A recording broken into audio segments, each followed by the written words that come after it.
Hey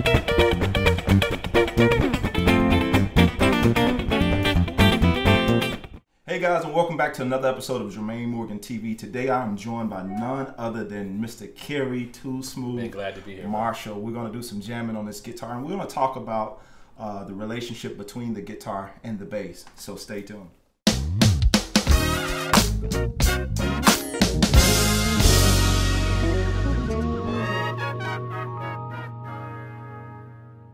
First of all, thank you for being here, dude. Man, it's a pleasure, man. It's been cool watching you over the years and just kind of watching your channel grow and see what you're doing in the guitar community. And I must say, I'm a fan, man. I took a few lessons myself trying to improve my guitar skills. So, man, grateful to have you here. And glad to be here, man. Yes, sir. So, again, one of the things we want to talk about today is that connection between bass and guitar. In my lessons, and as I'm sure with yours as well, a lot of people want to know, where do I get in, where do I fit in? Let's be honest, most people are looking to figure out where to add the sweet licks and that kind of stuff for the most part. And they want to know how to do it in a way, because I think no one really sets out to try to walk over anybody's toes when they're playing. But as you're learning this stuff, the application part of it can sometimes get lost to where you don't know necessarily where do I add this stuff, especially if you didn't grow up in that environment where you are trading off and, kind of have an idea to do that. So can you explain from your perspective how you approach playing with maybe somebody you never, like me and you, this is our first time playing together today. So how would you approach this situation if we were to start out a groove, knowing kind of where to find your spots and that kind of thing? What would you do? Yeah, so initially what I'm thinking about is when I'm playing, I want to listen. Like, my ears are my eyes, and I explain that to people all the time. If your ears are not very strong, then you're not going to see where you need to go.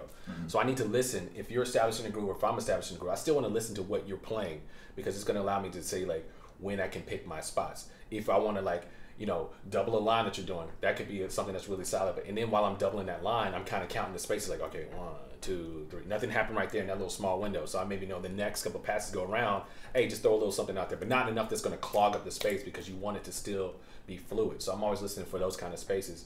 And then when you want to pick your spots and, like, adding the sauce per se, it's like, I liken it to double dutch. And if people don't understand what double dutch or jumping rope, you want to, it's a timing thing, because if you don't time it the right way, your feet are going to get caught in the rope and you're going to fall, you're going to hurt yourself. Same thing with music. If you throw something in at the wrong time, whatever, it's going to jumble everything up. And then number one, people are going to look at you and be like, man, they might be nice, but their timing is off.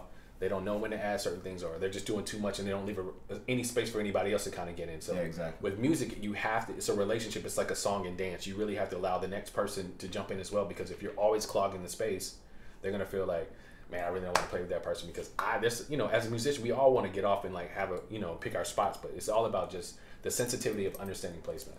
Very good, very good. And I totally agree, and I like the fact where you said, my eyes are my ears. Yeah. You know what I'm saying? Or your ears are your eyes, rather. Yeah. I got it backwards. But I love that concept. And one of the things I've noticed, and I'm sure you have, playing with different musicians, no matter what the band is, most people have patterns. It's like, if you're really listening, certain musicians kind of take their spots somewhere in the same type of area. Like if you're playing a song, like you're saying, you're listening on this pass, okay, that section was open. Chances are, not to say that they're going to do the same thing every single time, but people kind of have the tendency, if you've been playing with them for a little while, they have the tendency to pick their spots over the same type of things. Right. Of course, that varies depending on the situation, depending on the song. But like you said, you really have to be listening to where this person is going to kind of take their spot to make sure you're kind of staying out of the way. One of the things I've always made mention of on this channel, you guys might hear me doing a lot of stuff here on this channel because it's just me playing by myself. But if it's in a band situation, most of the time I'm kind of holding back.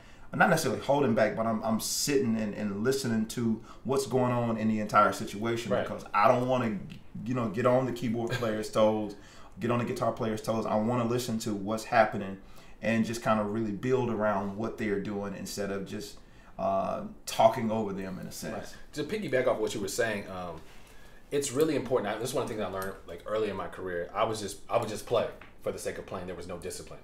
And when the sense where there's no discipline, you're just playing everything that you want to play. And it's important to understand that how you say patterns.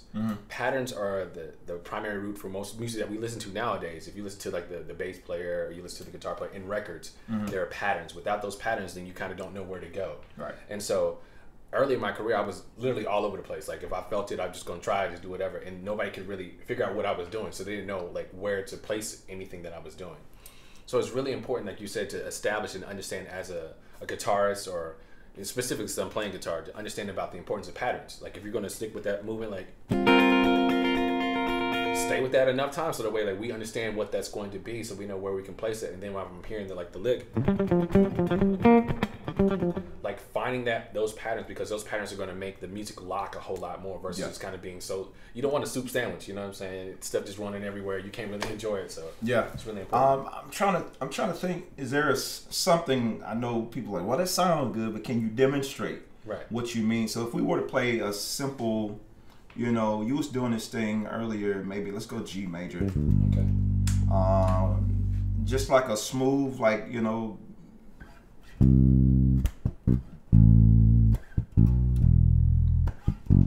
So I'm listening to that place, I'm like, okay. Dun, dun, dun. I want to try to find that. And like while I'm doing that, I'm also want to think about lick.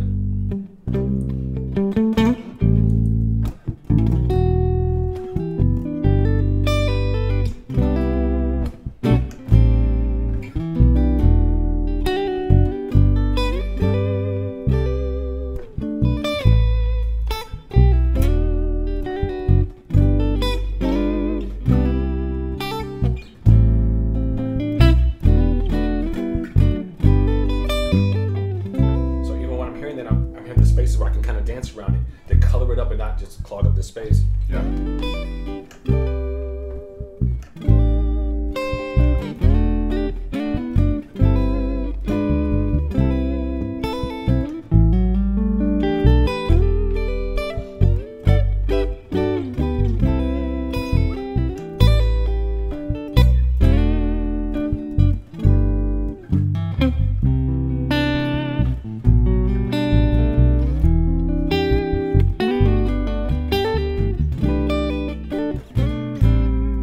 So I want to say this. So what you say, in your opinion, because I know you play in both gospel and R&B space. From your, I know the answer, but for the audience that's listening, what you say from your perspective, the style of music matters how much you can get away with playing. Of course, because in R&B is a little bit more guitar driven. Okay. So like the bass player really lays the foundation, right? Yeah. But as a guitar player, because you get a chance to have a little bit more flex room, so you get to add the really embellishments on the chords, you get to do the hammer-ons, you get to do a lot of stuff. Now, if we're playing gospel is such a unique genre that you have to be really locked in. You can't be too much all over the place because it's going to throw a wrench in everything. Plus, you have organs, you got keys, you got a drummer that's doing stuff, and then a singer. So you really have to be disciplined to be like, sometimes when it comes to gospel, less is more. You locking into that specific groove, just if you stay there, that's gonna make the music feel really good. Because you see people all the time, especially if you grew up in the South, they're going, "Hey, pocket doc, pocket," you know what I'm saying? They grab that pocket real quick. They get you with the pocket, right? So it's really important when you're playing certain genres that you have to respect the genre and understand exactly what it is. If it's R&B, as a guitarist, you got a little bit more flex room. You still have to be disciplined to not overplay it. But in gospel, you really have to be like, if that's your section, you have to nail that every single time, because if you don't nail your section, number one, you'll get passed, but then two, it'll be like, well, why do we have you? Because we can do something else, you know what I mean? So the question that I get often asked is, how do I know what to play? I got my response that I have for that. I don't want to hear yours beforehand. If someone was listening to that groove, because that groove can go either way. You can hear that in gospel, you can hear it in R&B or whatever. So how would you know what to play if you started, if we're in church, let's put it in that perspective, how would you know what to play? Well, I would want to at first ask myself how many people are playing. So if it's just me and the bass player and the drum player, then I know I have a lot more flexibility. But if I have somebody playing keys, I'm going to listen to see how strong they are. If they're a strong keyboard player, then I'm just going to do auxiliary stuff. Okay. Like I'm going to enhance embellishment like that. I know a keyboard player's not going to do a hammer on. I'm going to do little subtle stuff like that, like just laying on chords and then passing stuff. Stuff like that will allow me as a guitar player, I got to find my spot. So once you know what your relationship is in playing the groove, then you know how you're supposed to place yourself. If you don't know what your specific role is, then you will be all over the place. It'll be like I'm trying to do bass movements, and I'm trying to play other kind of stuff, and it'll be like, oh man, he's just all over the place. So once you understand what your responsibility is, you're an auxiliary instrument. you're like, you can do lines, because if you don't have a horn player, you can do lines, but you're not soloing. Yeah, that's the difference. You're playing lines, but you're not soloing. So it's just one of those. I'm not getting over here like, stepping on overdrive, trying to overplay, unless they be like, hey, they point at me and be like, hey, go for whatever. Yeah. So it's about like picking out certain lines, playing certain chord passes, and then understanding, again, like I said, allowing your ears to really show you where you can place various things at. Yeah, I agree. And I think another thing that helps you to kind of prep for those moments is listening to music of whatever style, whatever genre that you're going to be playing Definitely. in. Like, study the music. You don't really have to ever reinvent the wheel. You can always come up with something that's unique to you. But I think the thing that saves you a lot of time is listening to that style of music. Definitely. That type of groove that we're playing, you hear that, like, gospel quartets. Right. For sure.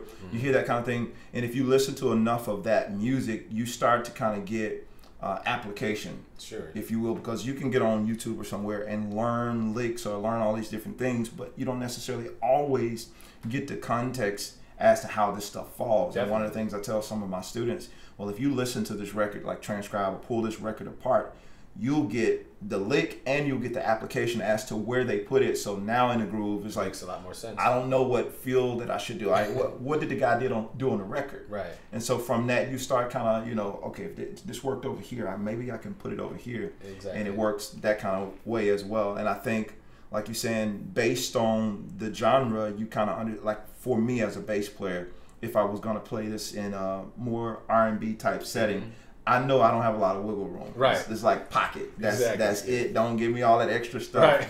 And I probably wouldn't be playing a 6-string bass either for that situation. Very but true. in gospel, I think I have a little bit more wiggle room because you in church. We call it aggressive. Some people might call it busy, and it depends on the church or it depends on the situation, the culture. I'll say the music culture. Say it that way.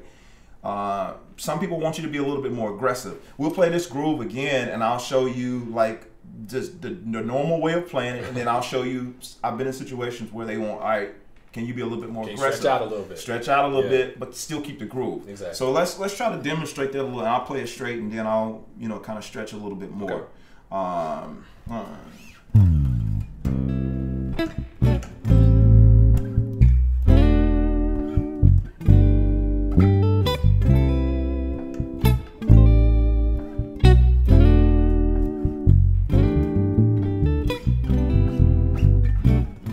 Still straight.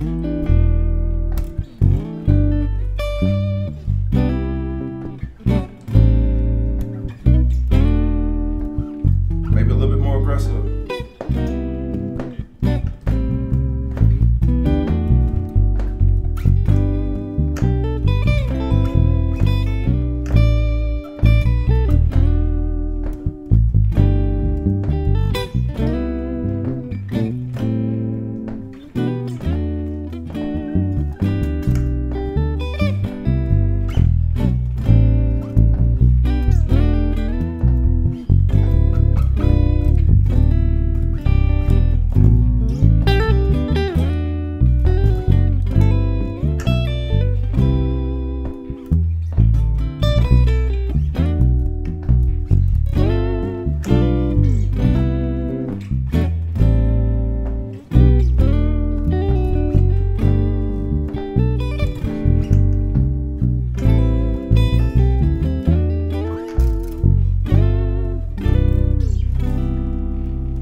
And so, as you can hear, like, obviously in gospel, you get a little bit more, and I'm not going to say exclusively gospel, because I do know cats that move around.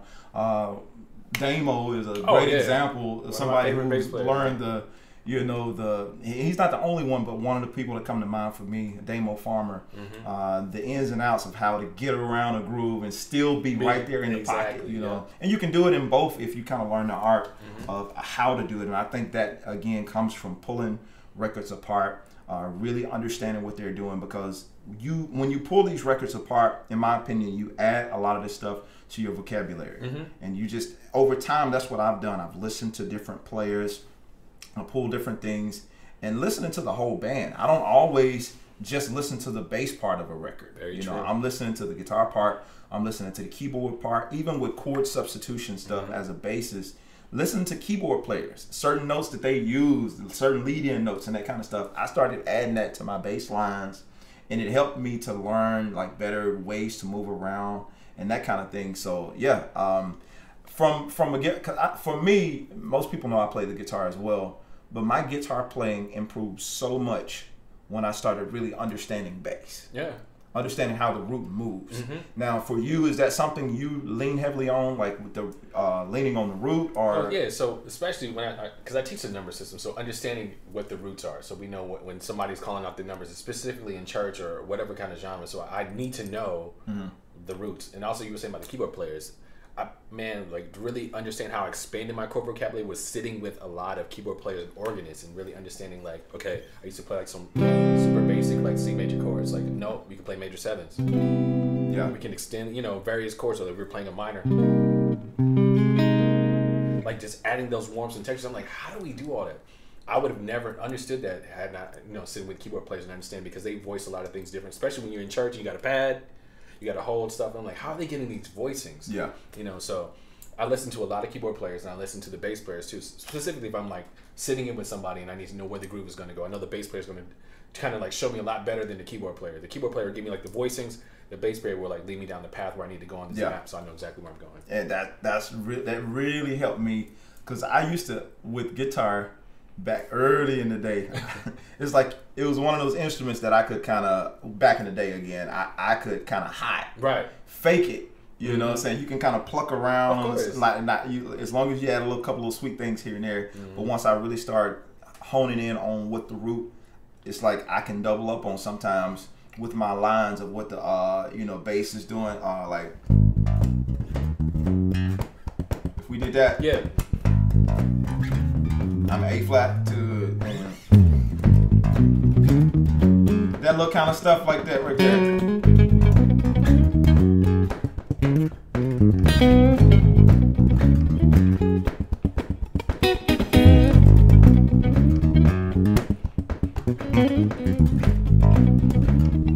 So like it's something as simple as that, just tracing the bass line. I find myself often doing it when I record. Like I'll record bass and then I'll go back and I'll do a pass where I trace the bass with the guitar and then go back and add the other stuff. Yeah. And it added just so much more texture to my playing, because it just was stuff that I wasn't thinking about before. So it just shows how listening to these other instruments and all that kind of stuff, it just further glues the whole situation. It's all about a relationship. I think a lot of times musicians may not understand the relationship, so we think that, I'm just a guitar player, I'm just only focused on guitar and not really worry about everything else.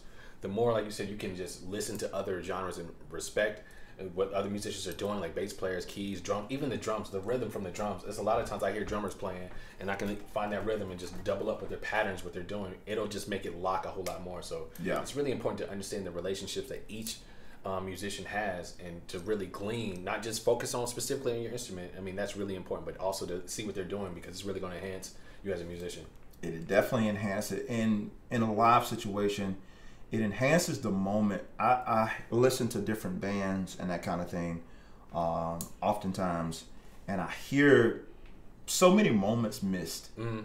I'm like, you're listening to something, not necessarily on a recording, but like a live session. Everybody is broadcasting live now. Right. So you hear these different moments, and like, man, if that bass player or if the guitar player had to stack that line with the keyboard player, that could have been a moment, and they could have just it could have took off. But it comes from, again, not listening and not being sensitive to okay, that's something happening right there. Instead of me running off and doing something like, well, let me lock into what's going on.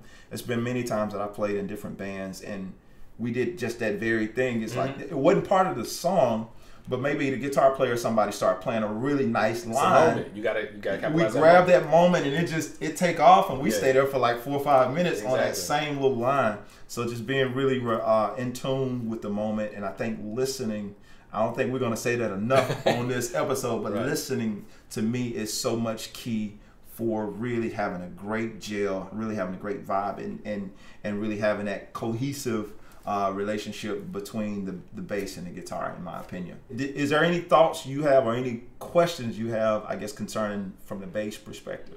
As a bass player, what do you want from a guitarist? Like, what are you expecting the guitarist to do as far as his job in a band? It always depends on the situation. It depends on the makeup of the band. Like, you know, who, like if we have an organist, we have a keyboard, main keyboard, auxiliary keyboard, because, you know, the last few bands that I play in have been big bands. Right. So in that regard, I'm looking a lot of times for that rhythmic stuff.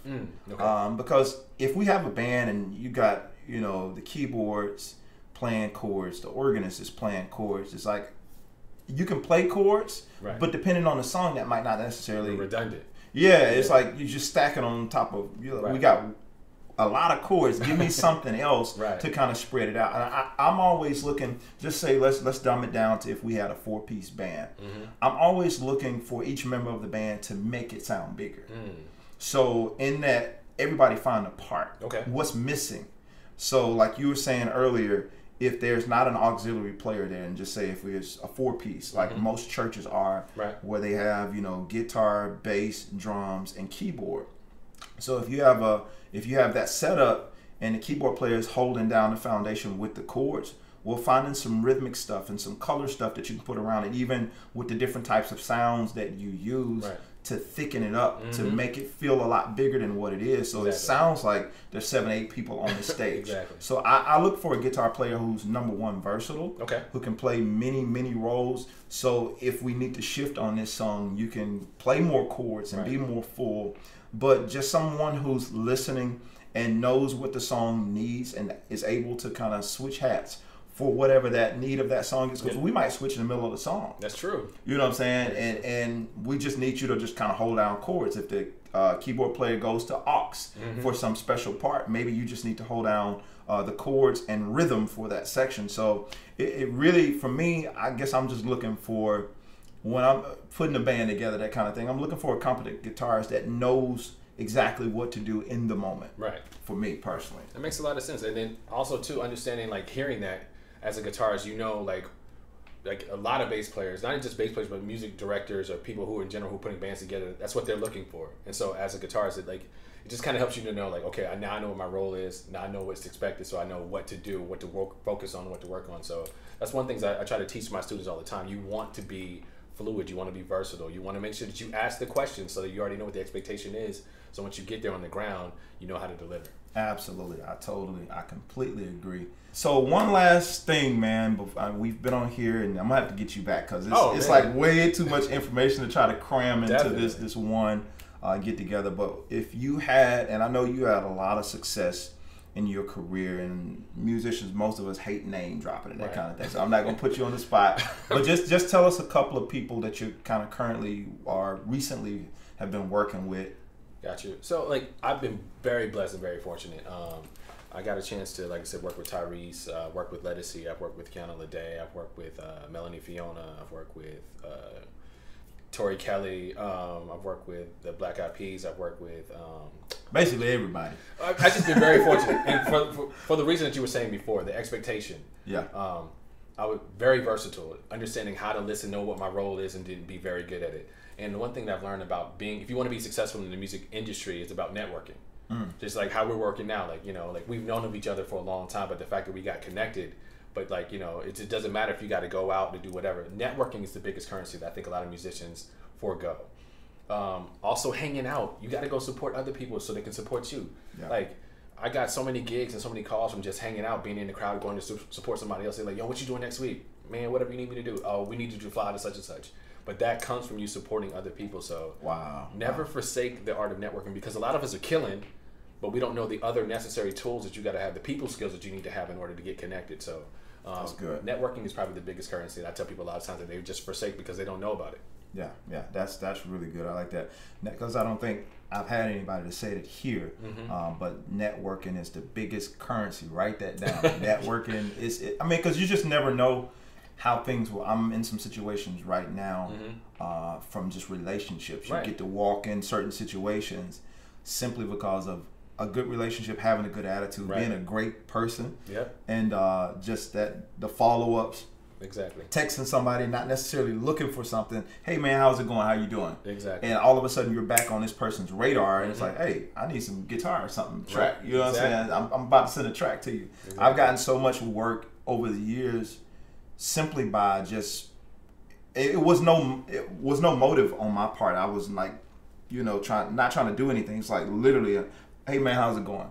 I'm good, man. Right. I just thought about you the other day. I had this track, and literally, I've gotten so much work from that type of thing, just following up and checking on somebody. But if you had to speak to a musician, and we all get to these places, I think there's this myth that once you get to a certain place in your playing, you never deal with any frustration. You never really deal with any wanting to quit, wanting to give up on this thing. So if you had to talk to somebody who's in that headspace of thinking, man, it ain't worth it, I'm done, what would you say to that person? I would say, honestly, just take a deep breath. We all get to that point. We all get to that space. It doesn't matter, like, if you've been in the game for a year, 10 years, 20 years, whatever the case is, we all sometimes hit a plateau. Yeah. And sometimes you just got to take a break. If that means you just got to lay it down but not walk away. We can all lay it down and go take a vacation, go get our head in another space. And I think I want to take up being a chef, you know, for a little bit. But you're always going to come back to it because music is so much around you in so many different places. There's going to be something that inspires you, man. I'm literally watching Netflix and a song will come on. I'm not even thinking about music. I'm grabbing my phone, Shazam. What is that song? So now I'm inspired. So we all get to different places where we just feel like, you know, when I'm ready to walk away from it or I'm just frustrated. I'm just saying, just lay it down. Don't walk away from it. Give yourself some time. Breathe. Give yourself some grace because this is a marathon. I teach my students all the time. This is a marathon, not a sprint. It's a long journey. You're going to have a lot of ups and downs. So that happens for everybody, highs and lows. Somebody might do you wrong. You might be like, I can't do this no more. If you love it the way that you love it, I know that you love it. It's in there. It's going to spring up again. Something's going to happen to get you inspired again. So just lay it down. Don't walk away from it.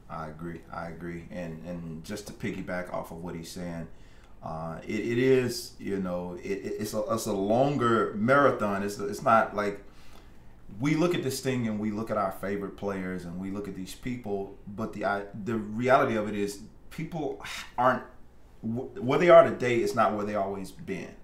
You know what I'm saying? It's like where you see me at today, where you see this guy at today, and his playing. It's like it came. There was years of development.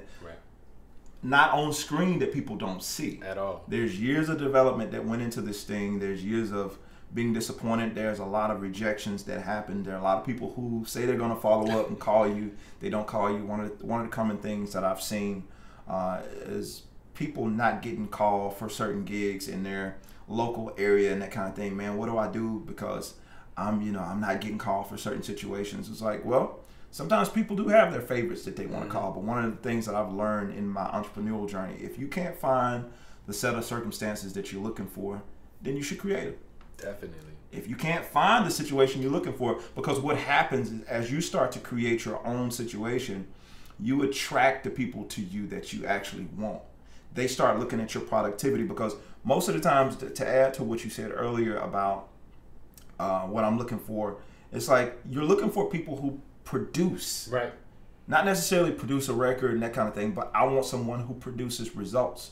If you have the tendency, like online and that kind of thing, see the same type of people getting hired for these different gigs, and man, I see this person everywhere because there's a perception that this person produces a certain result that I want every time. And so if you put yourself in a position where people now know, especially if you're new to the game, no one knows who you are, very few people are going to take a chance on a newbie because we don't know what type of results you produce. Exactly. But if you put yourself in a position, whether that's posting on social media, posting on YouTube, that kind of thing, and we see you consistently producing results, when you're going to start getting some people to notice and to pay attention to you, and then understanding it's God's timing at the end of the day. Yep. You don't control when it's all gonna take off for you. Very true. As much as we want to, you can force it, but when you force it, that success don't last. But if you submit yourself to God's timing and understand it's like, I'm not in full control of this thing is gonna happen when it happens. There's really nothing I can do about it, but in the meantime, I work while I wait. I keep my hand to the plow. I keep working on my skills. I keep working on my craft. I keep working on building my relationships, and as I'm working, I'm preparing, so when I get the call, I'm ready. Exactly. I'm ready for it. So just to encourage you guys who are watching today, stay stay on the wall. Keep doing what you're doing. Definitely. Stay encouraged. It's been an absolute honor to have this dude here. Such a pleasure, bro. It's been an honor, man, to have you here. And you guys know it's been a minute since I've done one of these interviews, so hopefully you guys enjoy it. Be sure to let me know in the comments if you enjoyed this. What's your favorite part about this, and what's the thing that inspired you the most, and let somebody else know about it. Be sure to share this video, turn on my notifications. If you're not already following Kerry Too Smooth Marshall, go follow him now. Yeah, so if you want to find me, you can find me on social media. Most things for me are always Kerry Too Smooth, Kerrys, the number 2, SMOOTH. You also can check out Kerry's Camp. KerrysCamp.com is KerrysKamp.com. We have lessons specifically on R&B, neo-soul, and gospel as well. But yeah, if you reach out to me on social media, I'm gonna hit you back. I'm always respond because people are just like, man, is that really you? Yes, this is really me. I'm always talking, so definitely reach out and let's connect. And show some love. Let people know what you see in here today. Share this video with somebody, and we will catch you on the next one. All right, take care, guys. I'm out. All right. Peace.